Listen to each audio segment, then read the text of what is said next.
Today,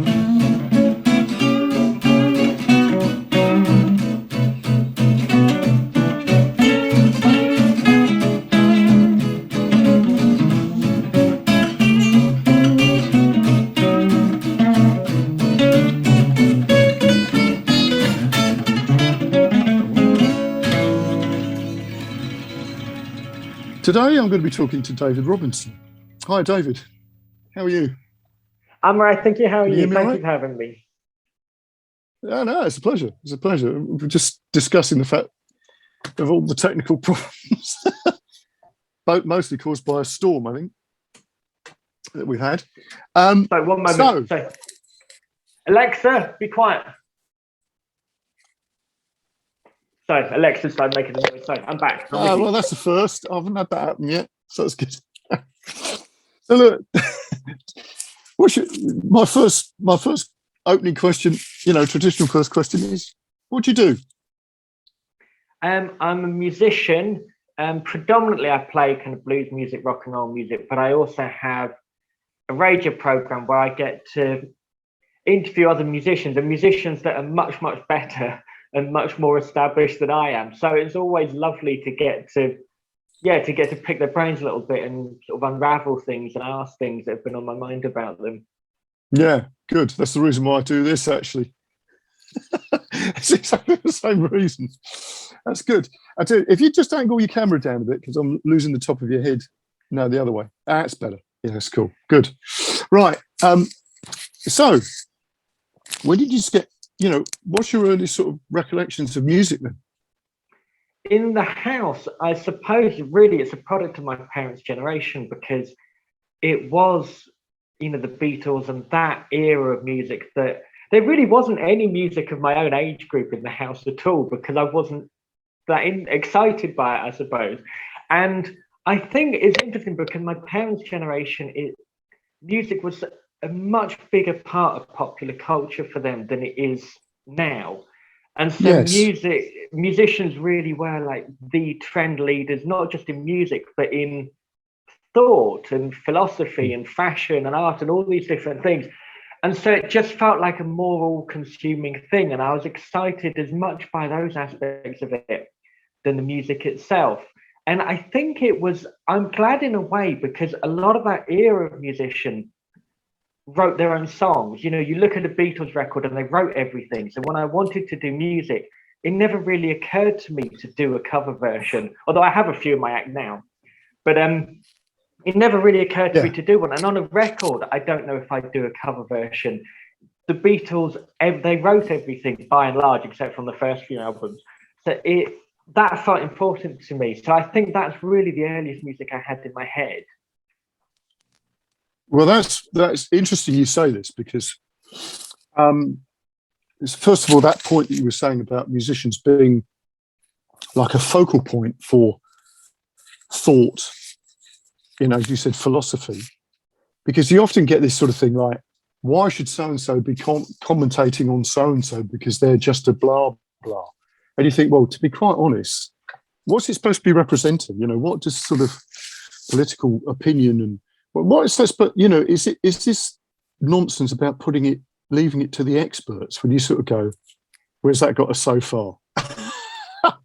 And I think you're absolutely right, because what I've noticed, you're saying about music being such an important point, focal point for your parents' generation, but for your generation, it's like that wasn't the same. The music, I've seen that happen, and it's sort of bizarre. And I've sort of pondered this, why that has taken that route. Because you're right. I think you're absolutely right that, you could turn to musicians and artists and get a viewpoint. I don't know whether that's because it was counterculture. What do you reckon? I think one of the things that's happened is, as the advent of social media really has caused a lot of the problem, because if you look at what a lot of musicians are doing now, everything's meant to be interactive. Well, there's a bit of a risk there. I think artistically there's a risk because there's that thing, isn't it? I don't know who said this now, but a camel being a horse made by committee. And if everyone's chipping in and adding in their own viewpoint, it can get a little bit diluted, and you can get frightened of what people are going to say in the way that earlier generation of musicians, okay, you might have critics and whatever, but they're not going to come across Joe Blogs at the bus stop moaning about your record. No. If you're Frank Sinatra putting an album out, you're never going to come into personal contact with the naysayers and all this. And I think it has made my generation of musicians, not everyone of course, but perhaps there's a bit of a general feeling of it makes people more nervous. Yes. Whereas I think that previous generation, there was this kind of beautiful fearlessness that you may or may not like it, but this is it. And it's sort of unadulterated and unfiltered. And I think that's what's really missing. I think that is a really interesting point you've raised, because I think that business of, what somebody would have said down the pub type of thing would have only been available to a handful of people that he was sitting around the table with, right? And of course, nowadays, what somebody says down the pub is on social media. So suddenly your opinion that could be quite out there can be enough to get you prosecuted.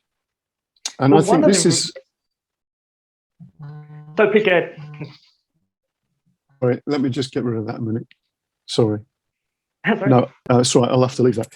No, it's just obviously I'm using my phone as a hotspot, and I've got somebody ringing me, which I didn't expect. Right. Okay. So anyway, I think one of the you'll probably hear that buzzing away.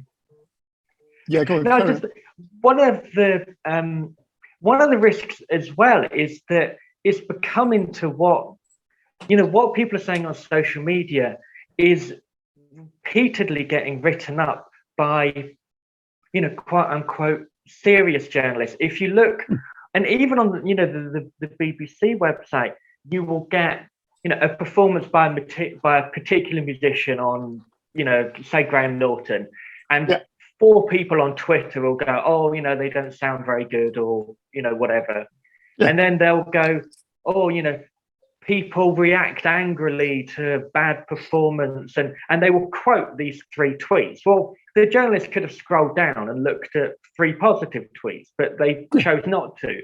But the alarming thing isn't just that people have said that on Twitter, it's that newspapers and legitimate media organizations are quoting what a handful of people are saying on Twitter and extrapolating a whole story about it. And once one does it, they all report the same thing with the same 3 obscure tweets in. And that's really damaging, because they could have played that story 1,000 different ways. They just chose 3 negative ones. I'm just wondering whether because you've raised so many interesting points here. I'm just wondering actually whether that was something that always happened, but not necessarily by quoting somebody's opinion. I'm just thinking about bands like The Doors and Jim Morrison's, when they did Light My Fire, they were told, you're not allowed to sing, take me higher or whatever, right? And of course, that's like a red rag to a bull. Now, most people would have just ignored that, but that was made a focal point later. And again, that's without the tweets, if you see what I mean, but it's still the same effect. So I'm just wondering whether it's actually the fact that people take notice of something like that as if it's got validity, whereas in the past, which is why I was saying maybe bands of that sort of period and later, people would have just ignored what the establishment said just because they'd ignore it. And I'm just wondering now whether people don't, whether a younger generation, a lot of them will just follow what they're told. What do you think? It's an interesting one. I think one of the risks that happens with when music is released now is getting sort of active engagement is quite complicated, because there's, you know, a lot of conversations musicians have are about how people are going to connect and relate to this Yes. new material. Yes. But the way Yeah. that happens is the listener has more involvement. And so, you know, if routinely, if a musician releases a new vinyl record, you will have fans holding, you know, with a picture holding up the new vinyl record, and they'll share it on their social media. And quite often the artist might retweet it or like it, or, you know, whatever it is. But it's an interesting thing, because when I began listening to music, and it's not that long ago, really, if you think of, you know, the human race, I would listen to music just because I wanted to hear it. It never occurred to me anyone might be interested in any music that I bought or anything that I was listening to. But the act of consuming music now is like an attention-seeking act. And that's a really complicated thing to try to wrap your head around, because you want people to be involved and interested. But are they only involved and interested if there is a reward for them beyond just listening to the music? And that's really hard, because I don't know if you can make good art that way with what everyone wants in mind. I totally agree with you. I totally agree with you. Now let's go back to your story, because we've gone off on a tangent, but that was brilliant, actually, David, because there's so many interesting points there. So when did you start? You were listening to music. So when did you start being involved playing? Did you start with the guitar, or did you start with something else? I had piano lessons, and I had an older sister, and she wanted to stop the piano lessons. Basically, she wasn't practicing that much, which is a real pity, because she had much more natural ability than I did. But it's just I was more interested in practicing. But my parents stopped the piano lessons. And then later on, we had guitar lessons. And even though she was a few years older than me, that was just an instrument for whatever reason, piano, she could beat me on. Guitar, I could, you know, maybe move a little forward quicker on. And right away, it was quite natural for me, because I was maybe 11, 12. And I really did go from playing with toys to playing with musical instruments. And so it felt like a really natural progression to go on to start doing it. And a lot of it was a bit sort of aimless at first, because I had classical guitar lessons, which now I'm really glad that I did. But I had classical guitar lessons. And even now it amazes me, because almost, with the exception of one or two that are in drop D tuning, almost all of them are in standard tuning. And there's things you can do with the guitar that most guitar players never even think of, that were being done in Spain 150 years ago. And it doesn't even occur to them that some of these positions exist, or that you could do them. So now I'm really pleased about that. But it did make, when I moved to electric guitar, there are some complications there, because in Spanish guitar, you want the notes to ring, and you're holding on for as long as possible before you move. In electric guitar, because you've got pickups, a lot of the time you're muting, so you've only got one note at a time. And that was really hard for me to get my head around. It took years for me to wrap my head around playing the electric guitar. And now it's, you know, it's a whole lot of fun and I love it. But it took a long time, because I just hadn't learned that way at all. And then after that, there was a man called Johnny Mars who came into my school. And isn't it interesting, because now music education is decimated in the UK. But this was a free after-school club, and he's an American blues harmonica player who had opened for B.B. King, and he had done incredible things in his career. And he came to a primary school in Portsmouth and taught us to play harmonica for 2 terms for absolutely nothing as an after-school club. And at the time,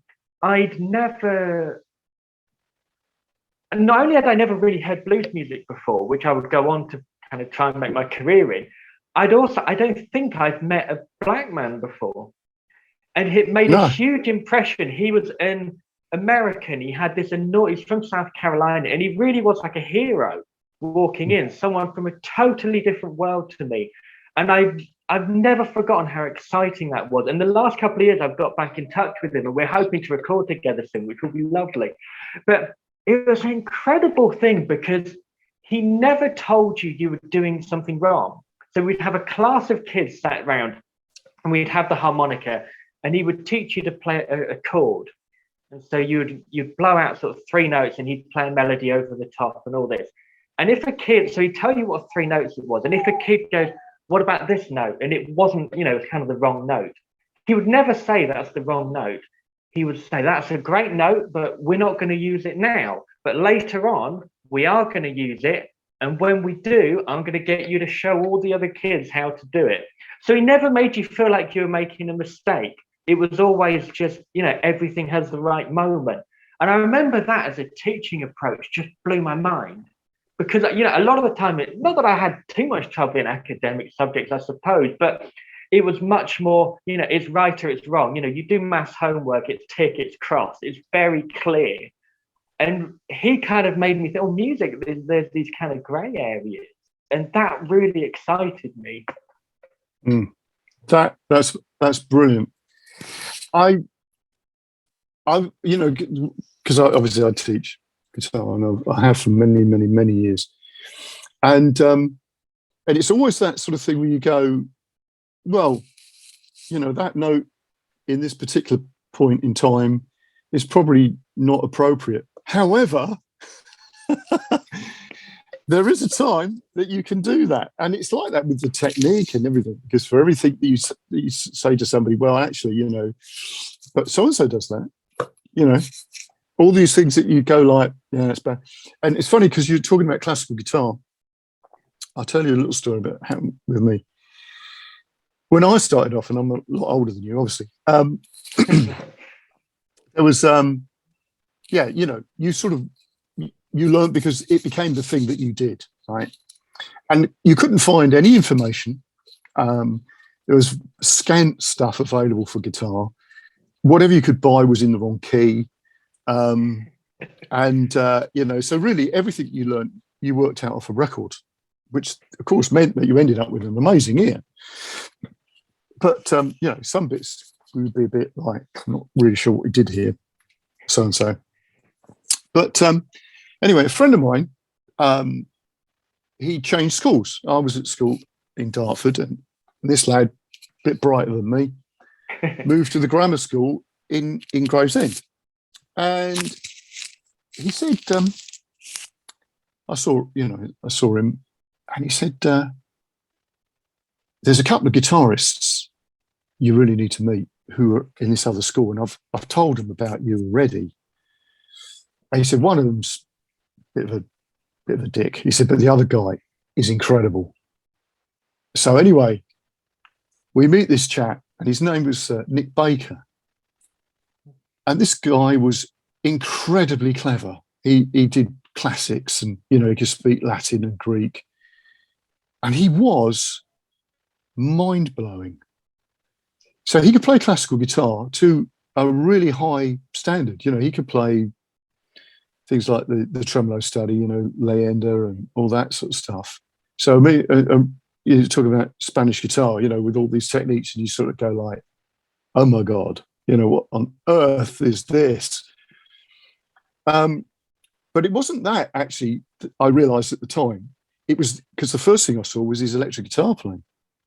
And he was able, one weekend, he went off and came back, and he'd learnt all of the Crossroads solo by Clapton off the record over a weekend. And I said to this guy, what's the secret, Nick? And he said to me, I play classical guitar. That was his secret, right? He said, because if you can play that, you can play anything. And I thought that was amazing. I mean, because you look at that and you go, well, okay, yes and no, because you can lock you into a way of playing that is difficult to get out of. But what he was saying is that the dedication involved in learning and studying something like that, if you then turn that focus over to learning that solo by Blackmore, and that was it. I started having classical guitar lessons.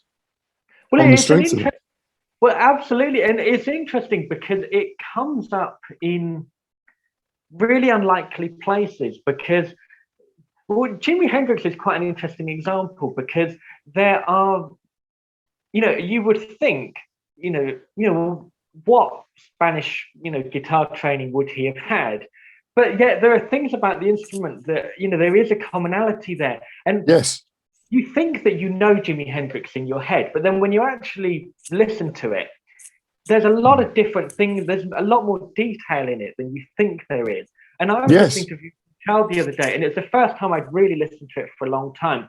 And some of the pull-offs he does to open strings are very classical almost, because he won't just do, a lot of people, they'll just do pull-offs, they're right down here, and, it's, fret 2 to naught. But he's doing them from, fret 9 down to naught. And well, that's quite a classical thing to do. Oh, yeah, it is. You don't really think about it, but you think he's using the full range of the instrument in the way that classical guitar players do. He's just doing it in a more modern way. But there's a lot of the same kind of skills there. Yeah. Well, actually, there's an interesting film of him playing at, I'm sure it's the Isle of Wight.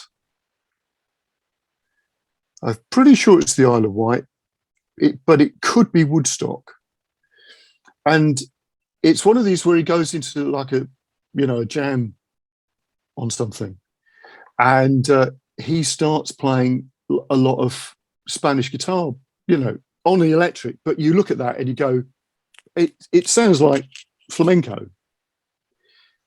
Now, I spoke to John Etheridge.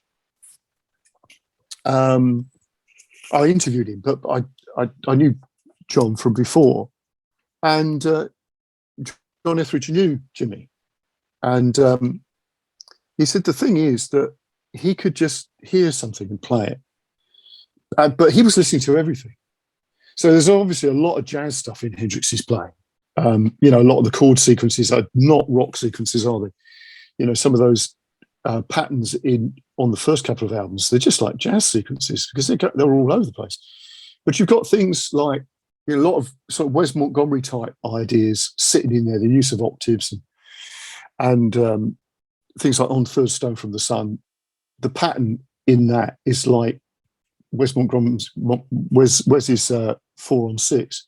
It's like you can see where he's getting his ideas, and I think that's the thing with Hendrix. He could have just seen somebody play something and just gone, I like that, and he's got it. And he wasn't sort of stuck in having any particular, because again, he basically created that style of playing. He's a great blues player and soul player and everything, but that rock end of things, didn't exist before him, really. I mean, he was the guy who sort of started to put it all together, and then people followed, it seemed. Okay, you had a few other people floating around in the background, but it's sort of Hendrix doing his thing. But yeah, I totally get what you're saying. Yeah. So you got your playing underway. So you're quite young then. Yeah, I guess. Yeah. So when was it that you got to that point you started to go, this is beginning to sound good? What is it that you recognise in yourself that?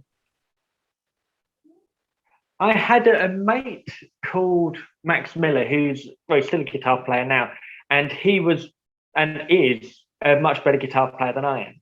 But he just is. And right away, and he joined my senior school when I think I was 13, 14. And it was phenomenal, because all of a sudden I had someone who was interested in guitars as much as I was, who is better than I am. And that was the best thing in the world, because it really made me try hard. And I still haven't caught him up. I'm nowhere close to some of the things he can do.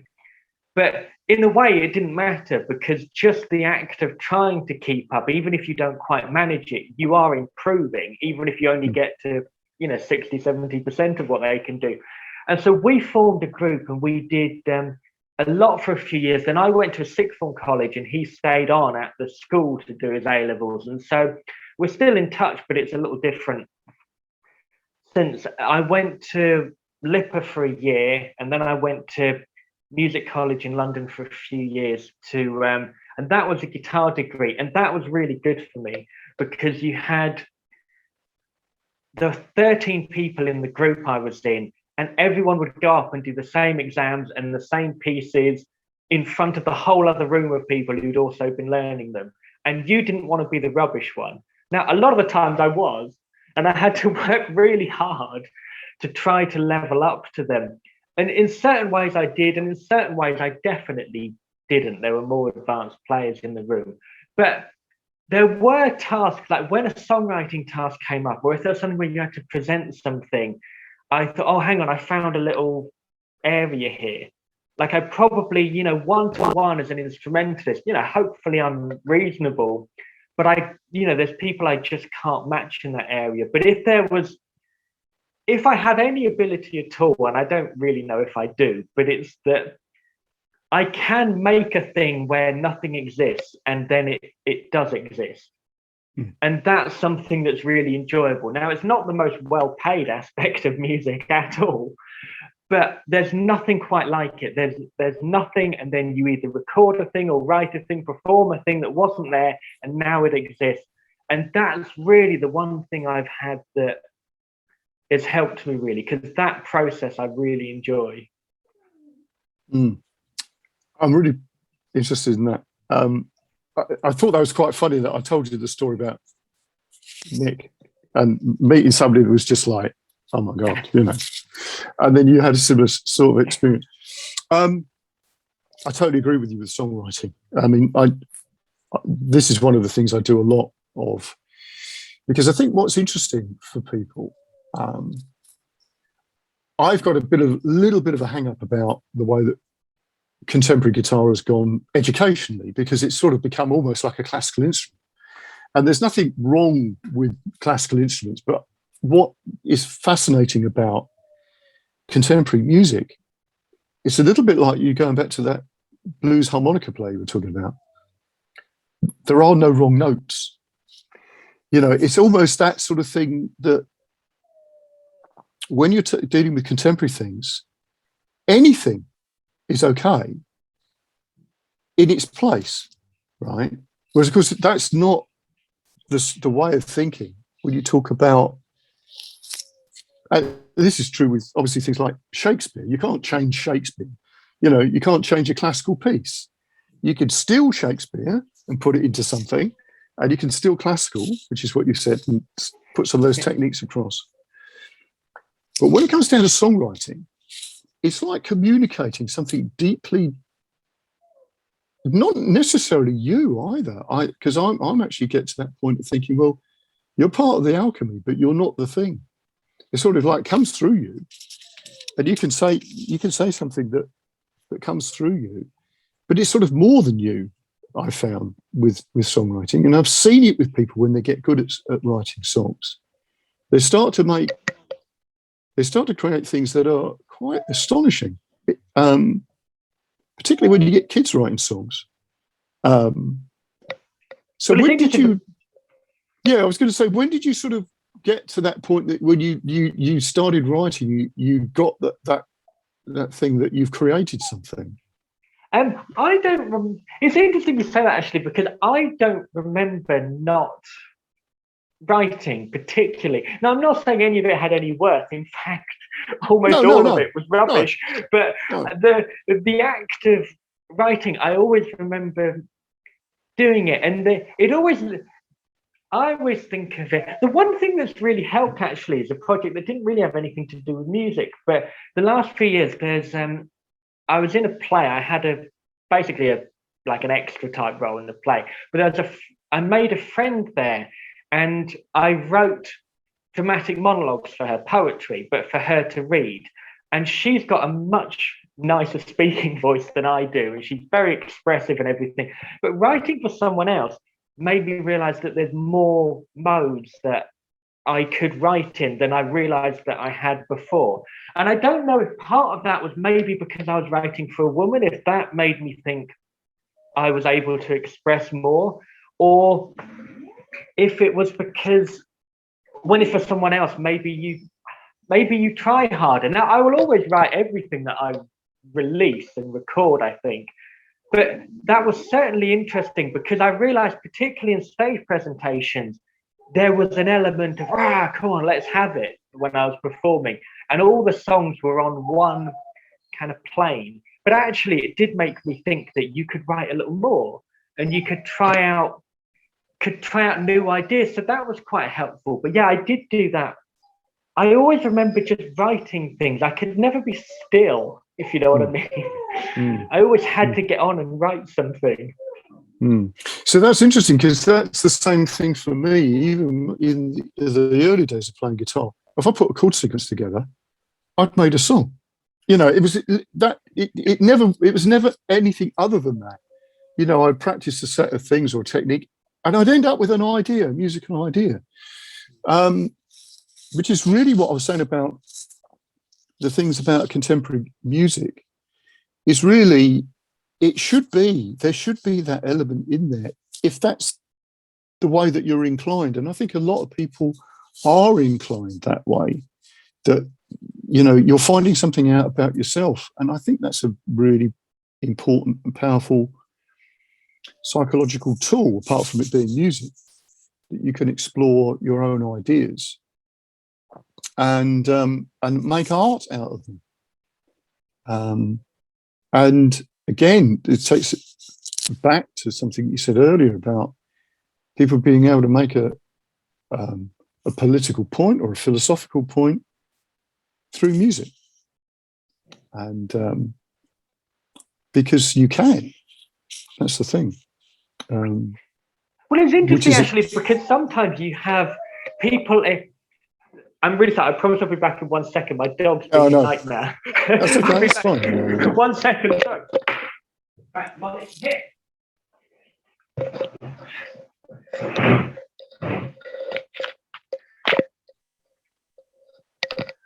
Hello, sir. I'm really sorry about that.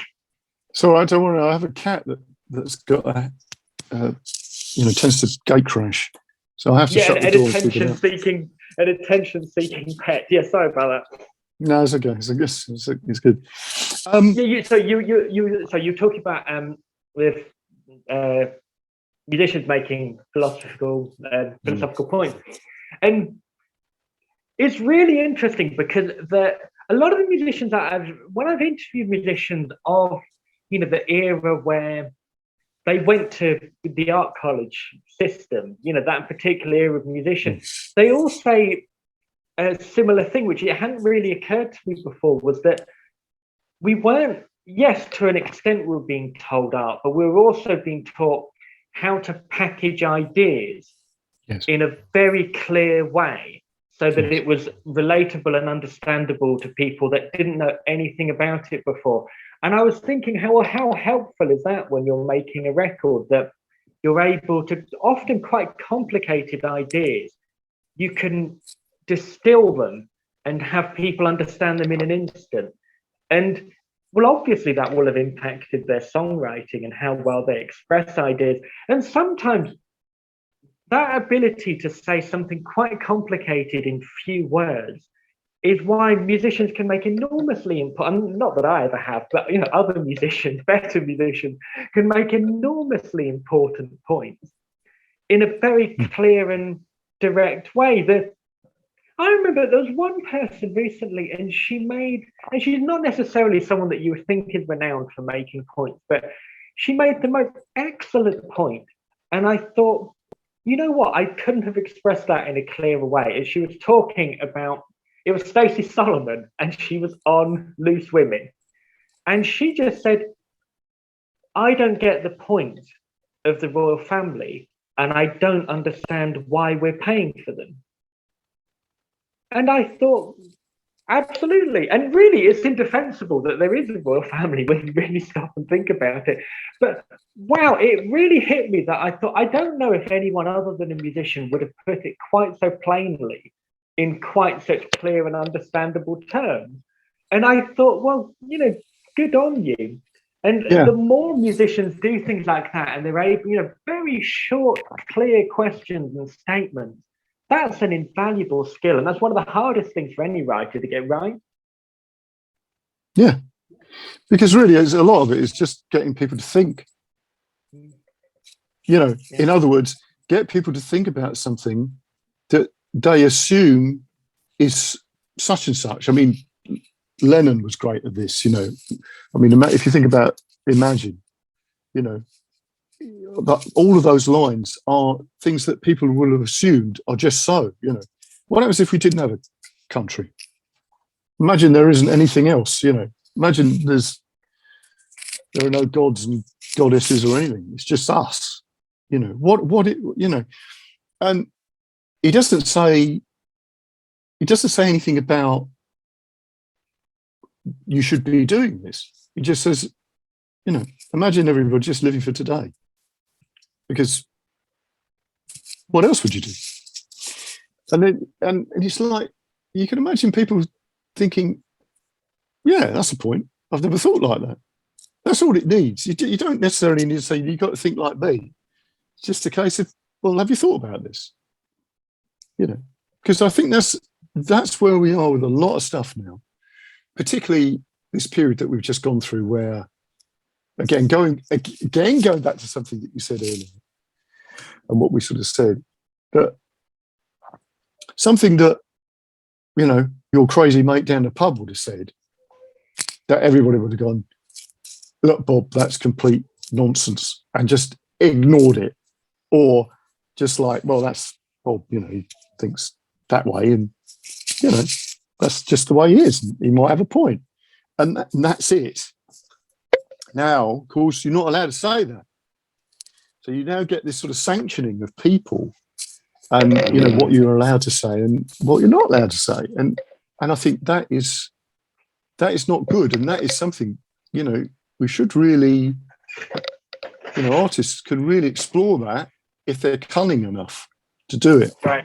Because you've got to do it in such a way that nobody can just go, look, you can't say that. You just have to pose questions. It's an interesting thing you mentioned about so the interesting thing you mentioned about this cancel culture and stuff, because people do have a choice not to engage with it. Like, I mean, I don't know. I mean, there's probably 1,000 people that have been cancelled this week, and I'm just not aware that that's what's gone on. Because if you don't look for it, you might not particularly find out. And I think that's one of the things that's really interesting. I was a guest on an American program, and I started getting negative comments in her, you know, the YouTube chat thing. And then I thought, well, I don't have to read it. No. Just because something's unpleasant, it doesn't mean that it's important. It can feel important, but it doesn't necessarily mean that it is. And you can opt to, you know, all of the things that maybe make life a little bit difficult, particularly online. Well, a lot of the things you can avoid. I mean, there are plenty of people who have no idea that, you know, cancel culture is even a thing, because they're just not part of that world at all. No. And the thing is that once the people who are in counterculture know of its existence, and you know all the other people that are in it, and then that becomes a thing of its own, which you have to sort of escape in its way, don't you? But so let's talk about, how did you, you know, what happened when you know, you started to, you know, make waves in what you were doing playing wise and stuff. What was the first thing that really happened for you? Well, it was interesting because after I graduated, then what they didn't prepare, they actually gave me a very good musical education. And I'm not suggesting that they can, you know, it's possible on a 3-year course to prepare you for this. But yeah, I know what you're going to say. Go on. The absolute nothingness afterwards is terrifying. And so, and then it was my mum actually who gave me a really good piece of advice. And she said, look, you can do all these things, but if nobody ever hears about them, they might as well not exist. And I thought that was a really interesting point, because, you know, I'd worked so hard writing all these things, but I wasn't really releasing much. There wasn't, and then she's like, well, you know, get stuck in if that's what you want to do in life, which is a wonderful attitude. And I thought, well, yeah, she's onto something here. And so it hit. It took a little while for that to kind of sometimes someone says something and it's kind of percolating in the back of your head, but you don't particularly bring it to the forefront until about 18 months later on. By the time I hit 24, all of a sudden I took it really seriously.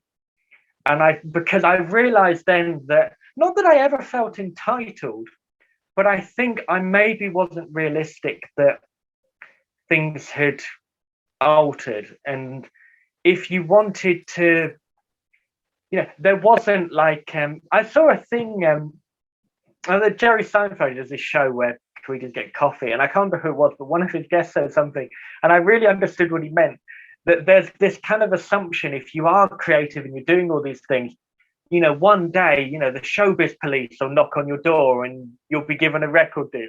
And of course, all that doesn't happen. Like there is no showbiz police. Like there's no one who's going to come find you, and unless you are putting things out there and getting about, no one's looking for you. The world is perfectly happy if I never do anything. It's me that wants to do them. And so that really altered my kind of mindset. But then even then, up until the pandemic hit, as much as I tried to do, I was doing lots of kind of different things, but I get why it's only recently things are starting to take hold in a little way. Because I started writing for music magazines. And so now I think I write for 5. And what that gave me insight into was what it's like to receive a record and look at it for the first time. And it's somebody that I don't know and what's been communicated to me. And 9 times out of 10 musically, but also in terms of presentation, where things miss the mark and where they don't find an audience is that there's just vagueness in the concept, and it's quite hard to define, but something isn't clearly being communicated enough. And particularly with new people, it's the hardest thing to try to get right and to get over. So, and I realized that that's what I've been doing wrong. I've been just clutching at loads of different things. And then I've tried to be a little more targeted over the last couple of years. And gradually, it is starting to yield results, but it is quite hard work. But that was the problem, really. There were, not that I was trying to do too much, but that I was trying to do a lot that rendered me unclear about who I was and what I was doing. And when you're new, that's a nightmare, because it's just, well, who is it then? What's happening? And so I've finally got better at doing that. But it wasn't until I started receiving albums from other people that I had to write reviews of, I realized what I'd been doing wrong. That's an interesting sort of twist. How did you get involved in that? A friend of mine recommended that I try it. And she said, I think you might be all right at this, but it's probably quite competitive, but you might as well give it a go. And honestly, compared to, there's a few things. The hard thing about music journalism is it never ends, particularly when you write for more than one magazine, because there's one print deadline, there's literally another one within 5 days. Like, it's just running the whole time. But it forces you to get things done, which is wonderful. And all of a sudden, I became aware of a lot of the music that I love were, by people that were recording in the 50s and the 60s and the 70s. And I wasn't really aware of what was happening right now within the genre that I love. And the music journal has been really helpful to that, because now I'm sort of fully up to date on who everyone is and what they're doing. And I've heard a lot of good music. Like, there's a lot of great music that is being done now within genres that you don't. I mean, there's an album that's been nominated for the Grammy, the Guy Davis album, Be There When I Call You. And it's one of the best traditional blues albums I've ever heard, with some of the best, most imaginative songwriting on it. I never would have known he existed or that record existed if I hadn't have started writing for magazines, because I'd have just been listening to Muddy Waters, and I'd have totally missed anything that had happened in the last 50 years, which was a real risk to trying to move my own music forward. That's interesting. That's fascinating. So did your podcasting come out of that then? Well, I'd had with your connections?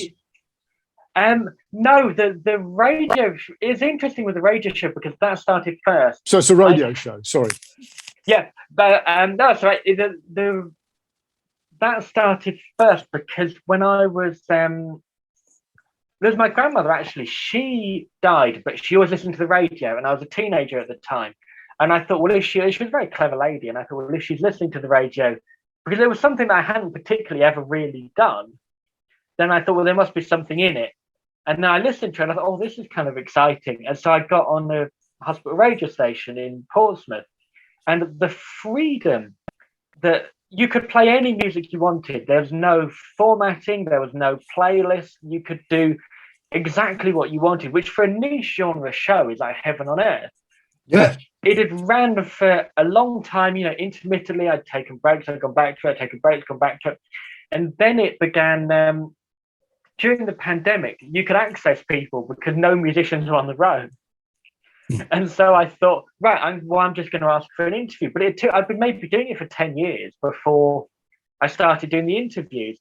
And that's completely altered the whole show because I've been able to talk to people that I never would have imagined would be the least bit interested in talking to me. I mean, one chap I talked to was 94, George Freeman, and he was a guitar player, and he'd played with Charlie Parker in the 1940s. Yeah.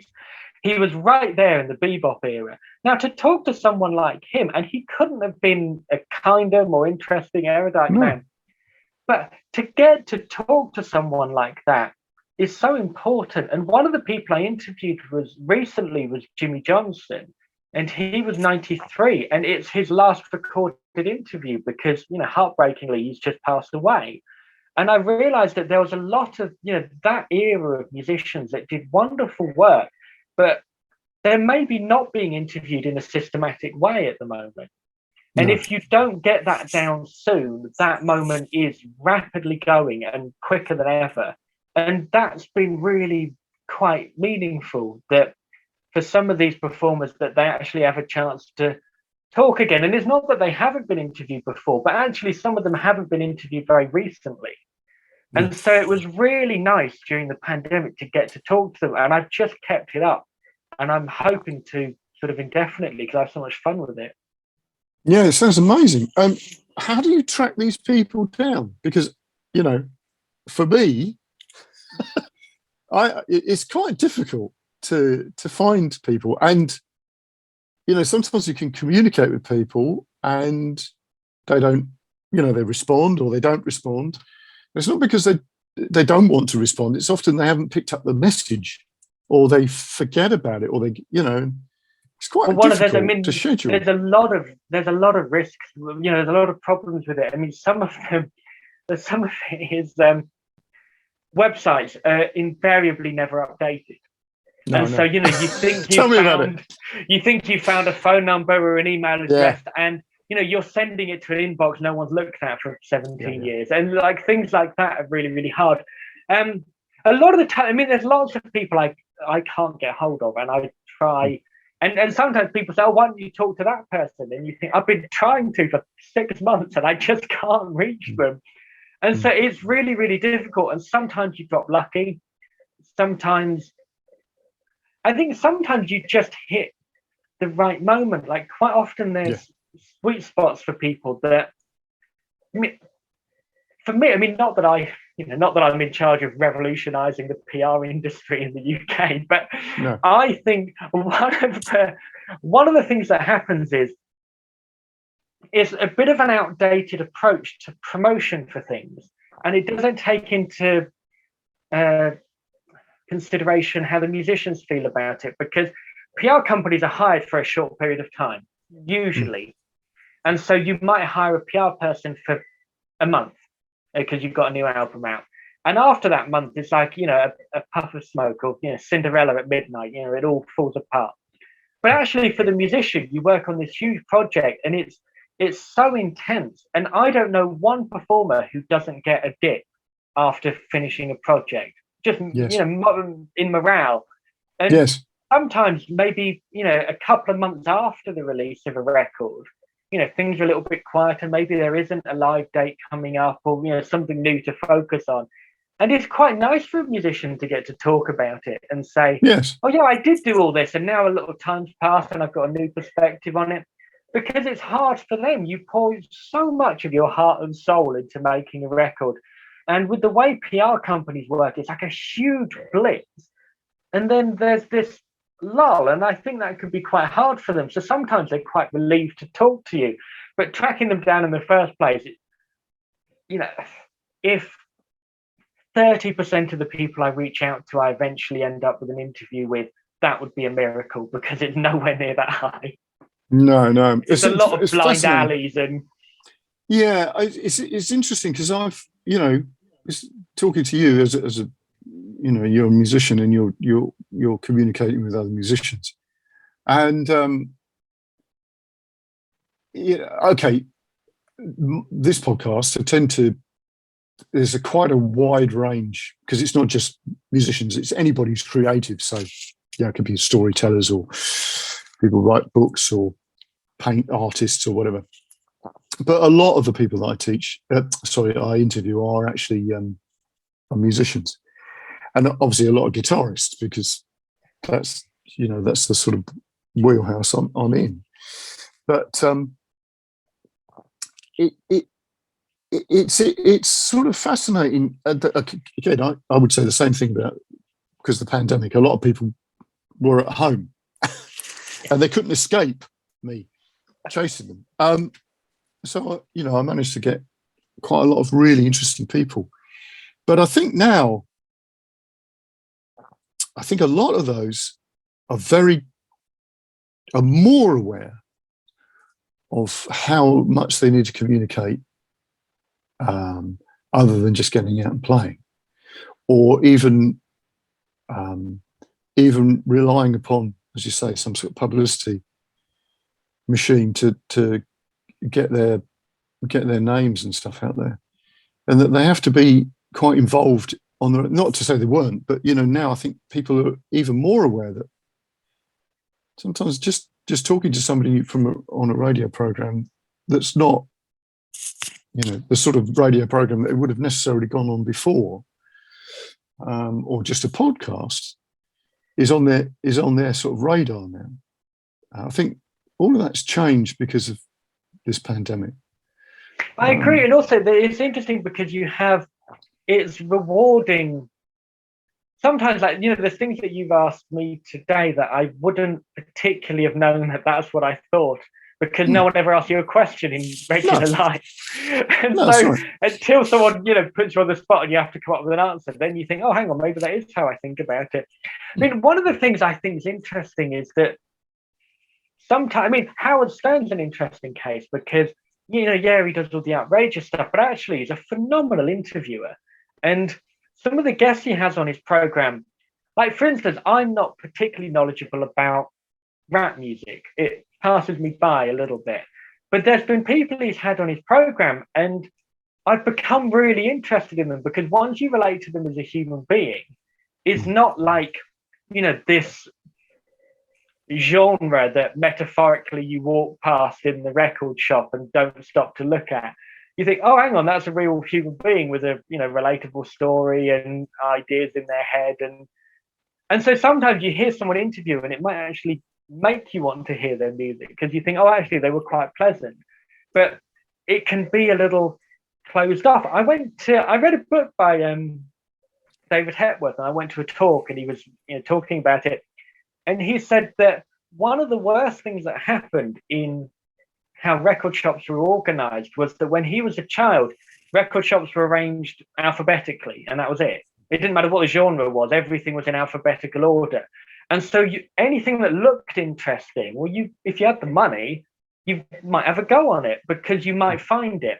As soon as the record shop is put into genres, well, you could just not look at heavy metal or trance or whatever it is you think you're not going to be interested in. And you don't get to know who those names are. And nothing they do can really catch your eye because you might miss it. And I think interviews are the same way. Sometimes if you give something a go or you hear someone talk, you might want to hear the music more. So I think you're right. It is an important thing. People do these little things.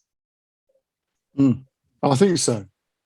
Also, you're saying about that, you know, there are lots of stories about, well, Clapton quoted this once, but so did, what's his name? Can't think of his name. He was a keyboard player for the Doors, I think.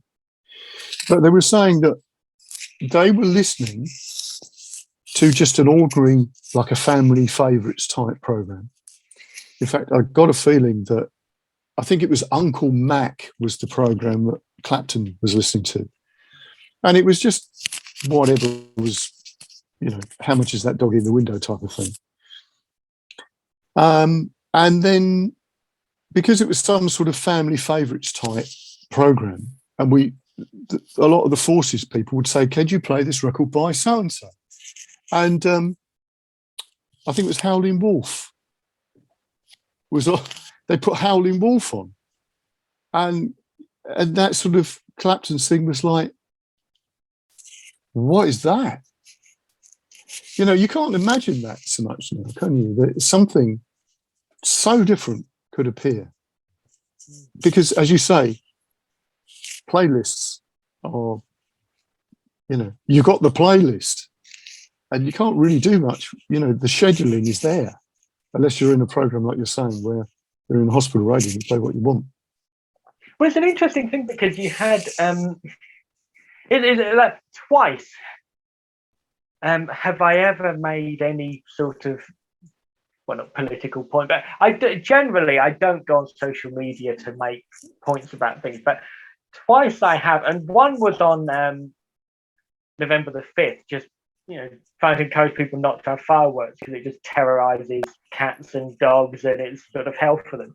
But I did one recently about Spotify, and you mentioned playlists, and I think it's an interesting example. And basically, it got to Friday afternoon, and a friend of mine, she told me a story about Spotify and how she'd been colossally ripped off, and it was 0.0034 per stream, which is, I mean, it's unlivable. I mean, it really, and then yet you the CEO of Spotify, Daniel Out, you know, $3.4 billion turnovers. And so clearly there's money in the music industry. The issue is it's not being distributed. And anyway, so I did a post encouraging people to delete Spotify. And I was stunned because what I was expecting about 3 friends to like or, you know, ignore or whatever it was, 3,200 people shared this post, and I've never had any sort of reaction to anything I posted, really. But I was thinking, well, maybe it might strike a chord because, you know, musicians, you know, Spotify doesn't exist without the content of musicians, and musicians put it on there willingly. Well, maybe if people kind of, you know, woke up a little bit and really thought about what they're doing, Spotify could tumble tomorrow if people remove their music from it. And it's a real shame because it was there was a real thing that might have happened because it was Neil Young and Joni Mitchell and all these people started removing their music from there. And then it just seemed to end. And it just seemed to that movement just seemed to peter out. But it was such a pity because for one beautiful moment, there was this idea that, oh, people do have some say in their own destiny, particularly musicians and subscribers, that they don't have to accept things exactly as they are. And people always said to me, oh, well, you know, you can't turn back the clock and all this. And I was thinking, well, no, but you can turn the clock forward. Spotify's been around for 15 years. It's not cutting edge. Replace it with something. Cassette tapes get replaced. You know, everything's been replaced in time. Let's get rid of Spotify. But playlists are a real risk because you had, there's a friend of mine and she her track got playlisted multiple times because of the nature of it and the song title. It ended up in, like, it crossed over about 5 different things and it ended up loads of playlists. It ended up with about 19 million plays on Spotify, for which I think she maybe earned 150 quid. So she's not retiring anytime soon. But a lot of the playlists, people put them on in the background and they're making the tea or, you know, doing other things. They don't know who the person is. And so she tried to put a live show on and she couldn't get 7 people to come. But this track had been heard 17 million times.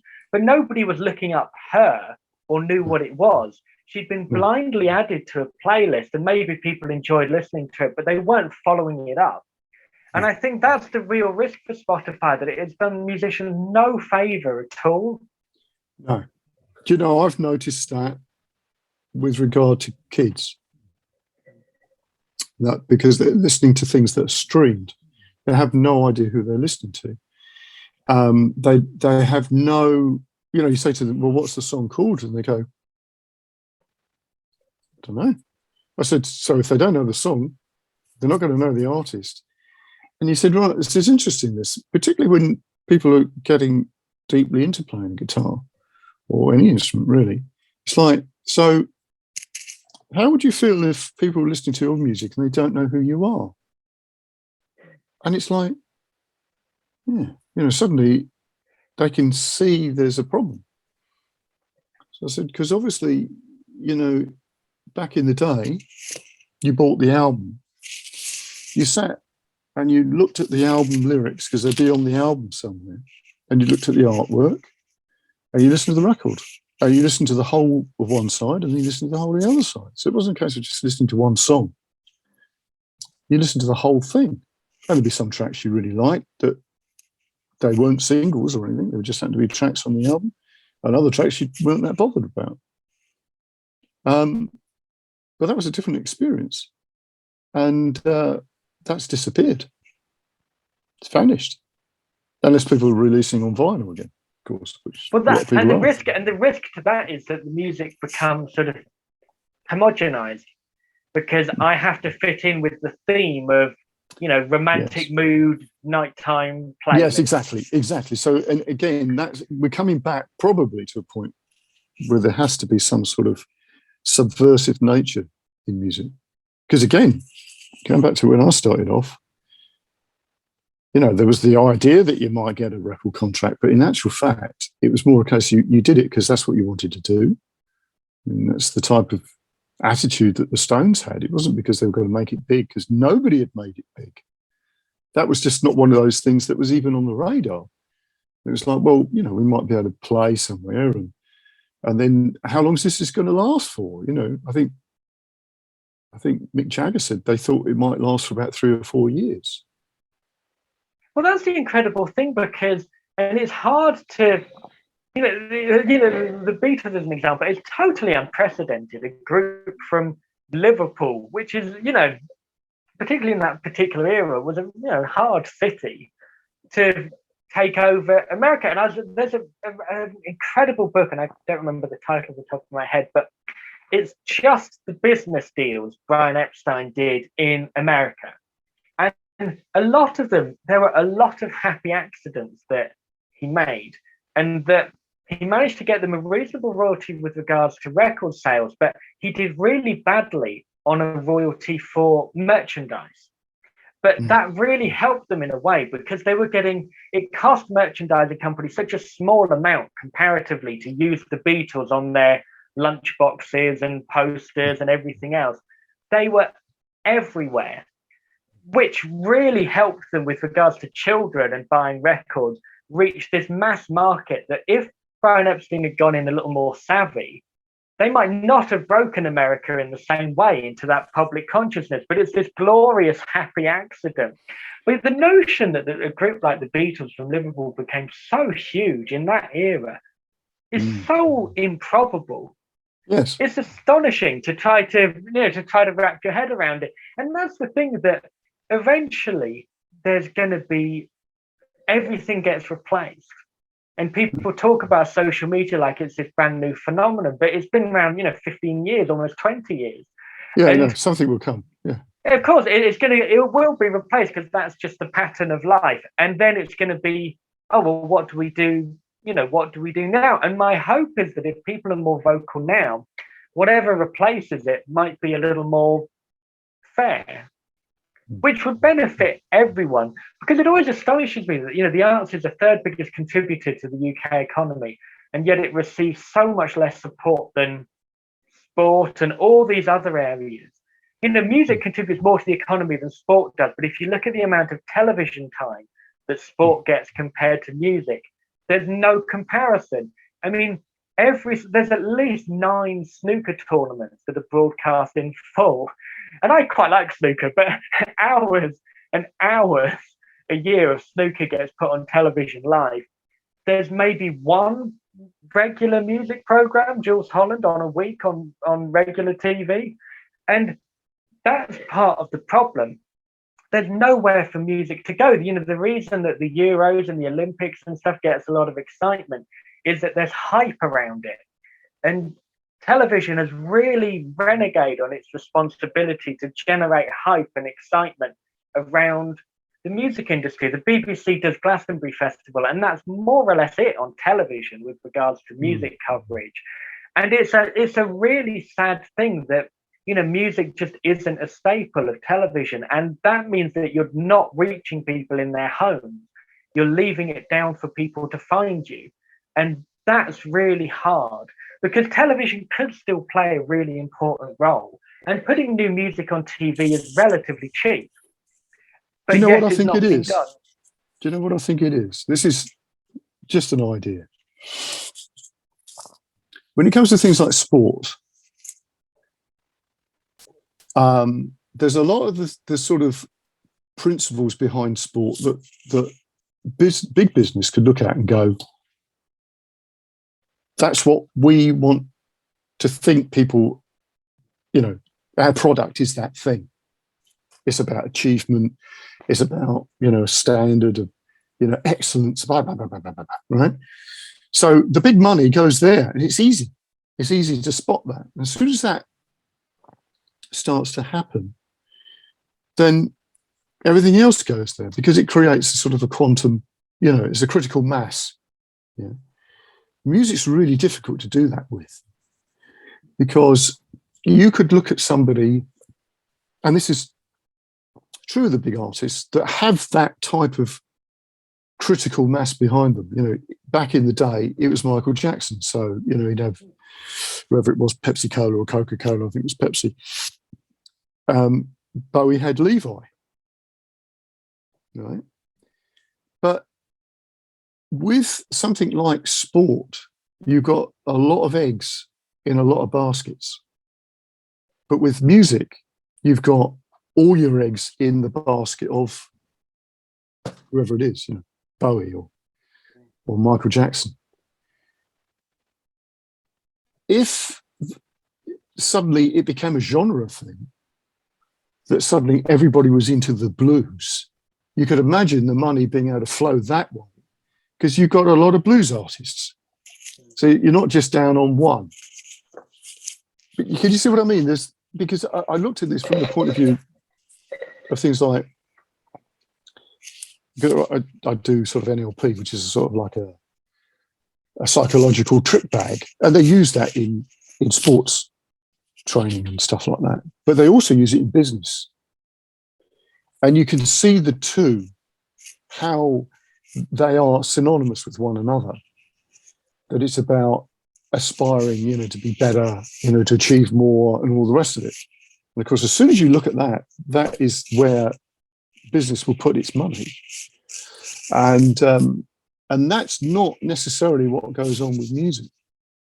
And I think that is one of those problems that, again, money is driving it. Just in the same way as Spotify managed to get around all of the issues of, you know, copyright and you know, playing people's music for nothing. Well, the thing with sport as well is that it endlessly renews itself, because there's a countless number of teams, and it's long.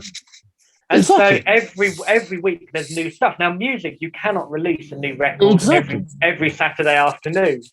And so it's a complicated thing. But where I think television has, you know, TV really, particularly long-running television, exists because of a winning format that can be replicated in the way that sport is replicated. And if you think of the great music television, you know, right back to Oh Boy and Top of the Pops and, you know, TFI Friday and all of these the musical act gets maybe 3 minutes, and then you're on to the next one, because it's very hard. There aren't many artists in the world that can do a 1 hour continuously entertaining set that's going to be engaging on television. But what television can do is make new formats where it presents music in an interesting way. And so, yes, Jules Holland might have 8 acts on a 45-minute program, but the format stands repetition. And that's where it's really hard at the moment, because there's a book I've been reading, and it's this notion of 1% of people that might become aware of a musician might do something about it. Now, maybe that's follow you on social media, hopefully it's buy a concert ticket or a record, or even if it's just remember your name, 1% of people might do that. Now, if you appear on television, and even though television numbers are dipping, if you go on the one show, say 3 million people watch you, 1% of 3 million is probably enough for you to be able to sell out a theatre. There aren't many places where musicians get that level of exposure anymore. And so it's quite easy to understand why in the 60s and 70s, a lot of the acts that were on Top of the Pops could sell out theatres and larger sized venues in the way that now people are scratching around to half fill the back room of a pub, because it's so hard to have that number of people that are engaged, and people that are engaged locally. Everyone who was watching Top of the Pops was watching it in the UK. People who are looking at your Instagram, it's great that the internet's international, but someone in Brazil isn't going to come to my gig in Portsmouth. They might follow me online, but in terms of that translating to people going out and making a sort of local economy for the music industry is not going to happen. But television and the Glastonbury coverage as well is so fractured and all over the place that the BBC do. It's the one time they actually put 3 days of music on, and it's almost impossible to find out what act is on television when. Yeah, totally agree with you. Totally agree. Yeah. And it's a real shame, because all of the money and the interest that there could be in music, if there was just a little bit more sort of media hype around it. And that would make, as we were saying right at the beginning, the kind of cultural changes and the philosophical changes that musicians can make, that would allow that element to be reintroduced. What happens is you get musicians hopping on social media bandwagons because that's the theme of the day. It's, hashtag, no more, whatever the problem is. But are they making their own point? Well, hopefully, but if they are, they're not making it to many people. Exactly. So you've got just sort of about your program that you've it's being nominated, isn't it, for a blues radio? That's right. Yeah. So when's that competition? Well, competition. Would you call it that? It's not, is it? It's a nomination for a prize, isn't it? So when's that? When do you know about that? May. It's 15th of May, and there's an awards ceremony that's taking place in London. And hopefully if everyone goes along, and whoever. To be honest, it's one of the things that I do quite like about it is that in the voting period, everyone goes wild, and talks about it, and there's kind of real interest in sort of UK blues for and it's only a few weeks really, but it does, bless you, but it does sort of pull people in a little bit, and each year it kind of draws more and more attention to itself. So, I'm certainly not expecting to win with the other people that are nominated for the award, but to kind of be in the mix is quite exciting, because it builds a sort of longer conversation about blues in the UK, and it just calls a little more attention to it. So for that, it does do quite an important job. Well, it's interesting because I did an interview with a children's author called Lucy Strange, and she was saying the same thing about nomination for book awards. And she said, really, it's ridiculous that a book could win a prize out of all the books of all, and she said, but the point about it is, of course, that it's something that people can focus on, and it gets the awareness of authors and stuff out there. And she said, even just being on a list is great, because it just does something. And I think you're right in the same way with this. And I mean, you've had some great people on your program. I mean, I was amazed at some of the names you've had on there, and obviously that'll help you, won't it? Because if you've being nominated for something gives you a chance to get through some of those other people that you're chasing. That's right.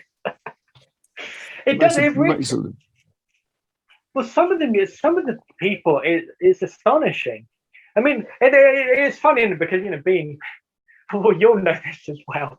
Being British, we're perhaps not the most emotional nation in the world, but there's moments when it really gets to you. Actually, sometimes after it's done, you think, wow, the contribution they've made to, and sometimes it's like they made one beautiful thing, if you know what I mean. Some people have had careers where there's been a lot of new ideas and things have renewed themselves. Some people had like a beautiful moment in time where for 18 months everything just hit. But what an extraordinary thing to be a part of. I mean, today actually, I just finished an interview with Ron Carter, the double bass player, and yes. he's anyway, for anyone who might not know, he's one of the most recorded bass players in American music history. And now I must admit, I was intimidated with that interview because he's over 2,000 recordings he's been on, and as much research as you can possibly do, you cannot possibly satisfy that. The research can never be total, but his sort of contribution and even the look of him with the double bass, when you start looking up, Miles Davis and all these different jazz people, 90% of the time it's him, and you think, oh, he's there again. And you think, to work so consistently and to make such a contribution, even though it maybe wasn't, I was a bit more nervous for that one, and I wasn't at my best. To actually have spoken to him at all is remarkable, because you're not going to get a figure like that again. Not in the same way. And that is pretty amazing, actually, because I've had a couple of those interviews where it's a bit like, I might be sort of punching a bit high here, But the thing is, people like that, once there's this sort of getting in the zone, isn't there, with people, and when after you've done a few interviews, you sort of know how it goes. It's about asking questions and then listening, and if you can contribute in some sort of way that takes a conversation somewhere, then that's good. But that's it. You can't, you can only go with what.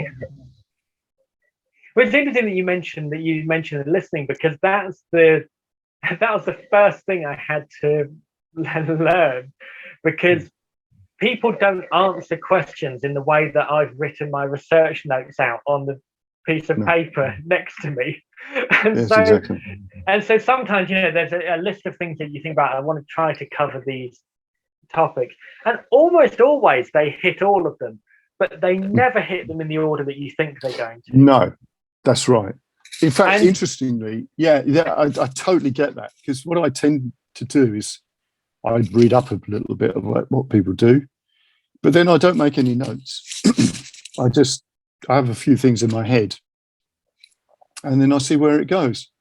And as you say, you tend to cover the things generally that you expect, but not necessarily in the order that you expected them. And sometimes they come at things at a very interesting, a more interesting perspective than you'd imagine. And also, I found, I don't know whether you found this, there are certain things that are very interesting that people do not say. They actually do not talk about something. Even if you give them the opportunity, they don't talk about it, and you realise they don't want it. That's just not, that's something they don't want to talk about.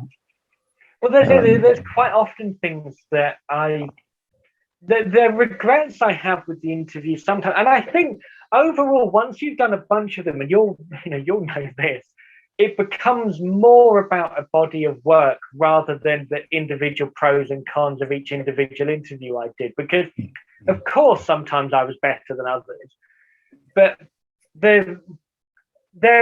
sometimes I have regrets that I don't follow things up, but for reasons of politeness, I don't know if it's the right avenue to pursue. Yes, yeah.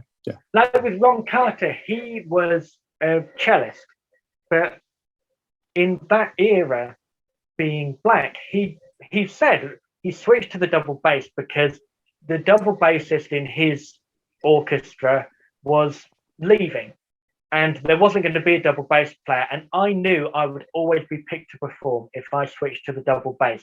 But the cellist, there were loads of cellists, and the black cellist was the one in that era that got left out. Exactly. Now, I wish I'd have asked, well, how did that make you feel? And did that make you resent the double bass for a while? That you were more or less forced out of your own ingenuity to find an alternative route into the music industry because of the racism that you endured. But for reasons of politeness, I thought, well, I have not experienced racism. And I certainly haven't experienced it in the era that he was in America in that particular time. And is it the right avenue for me to pursue? Although I would be very interested in the answer.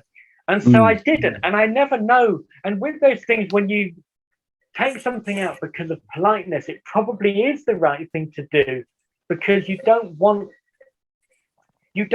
that it would have gone, you don't know that it would have gone badly, but it might have done. And the last thing I have any interest in doing is going into an area that might be difficult. And I hadn't anticipated that that's what his answer would be, but I didn't know if I could press him on it. So although it might have been interesting, I held back that, and probably that was the right thing to do. But those things do come up, but it's hard overall to, sometimes just the fact you've talked to them and made contact and there was, a few interesting things, and at the end of it, they seem like you were reasonably personable. That's probably enough. I think it is, actually. I think it is, because in my experience, when I've interviewed people that obviously have come from a period of time, I'm not saying things are good particularly now, but came from a period of time when things are definitely not good. There was a lot of racism. They will tell you what it is if they want to, and they will express that without you necessarily needing to ask.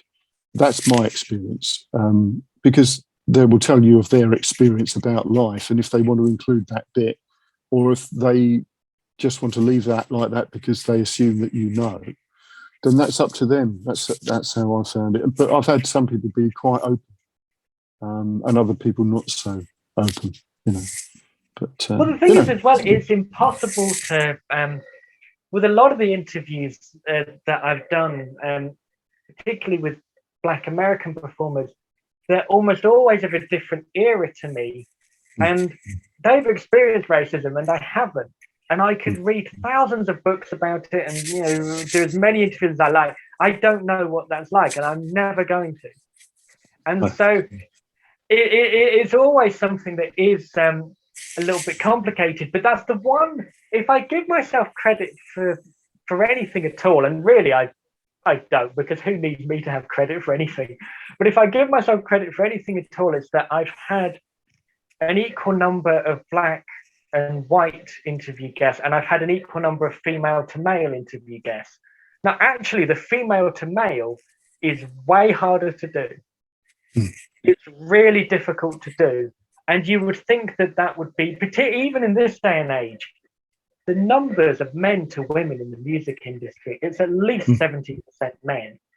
And it's really hard to try to, but that's something I've always wanted to do. But that's something that you have to work hard at, because there really are not as many as you would think. And to get people that want to come on and that they're in the right genre and all the rest of it, it's not easy, but that is something I do try to get right. Well, that's good, because it is difficult. To be honest, I tend not to try too hard with that. I put out a certain amount of feelers to different things and see where I'm led. And generally it's pretty balanced, but that's just another complication to everything, isn't it? Trying to get the right mix, even when people aren't necessarily responding. It's so difficult to schedule and get the balance right. Well, now scheduling's a really interesting. I mean, that's a minefield in itself, scheduling, because oh god, yeah. I think it's yeah. Go on. You get the interview, and sometimes there's a pressing time commitment, but it does them no. And again, this returns to what I was saying earlier on about the way that PR works. It does them no favors, personally speaking, to have 1,000 interviews come out all in the same week. No. And particularly with the way the internet is, things vanish so quickly. And one of the things what's helped me in social media as a musician is doing the interviews and the magazines and other things, because you've got renewable content all the time. You look at any musician's social media, if they're not touring, they've got nothing to say. It's always, I'm writing some new material, and you get, a photo of them and a guitar on a beach somewhere. And then, a week later, it's, a photo in the bedroom with a guitar, and it's the same.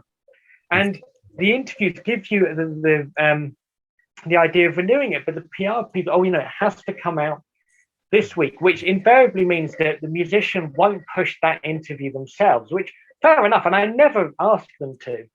I've never done an interview and say, put this on your social media. I've just said, look, here's the interview. This is my social media. This is the day it's going to come out.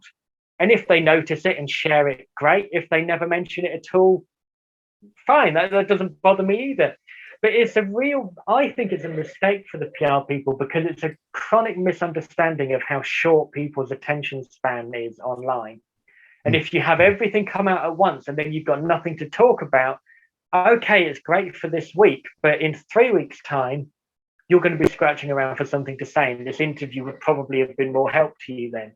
So the scheduling is a real complicated one. Yeah.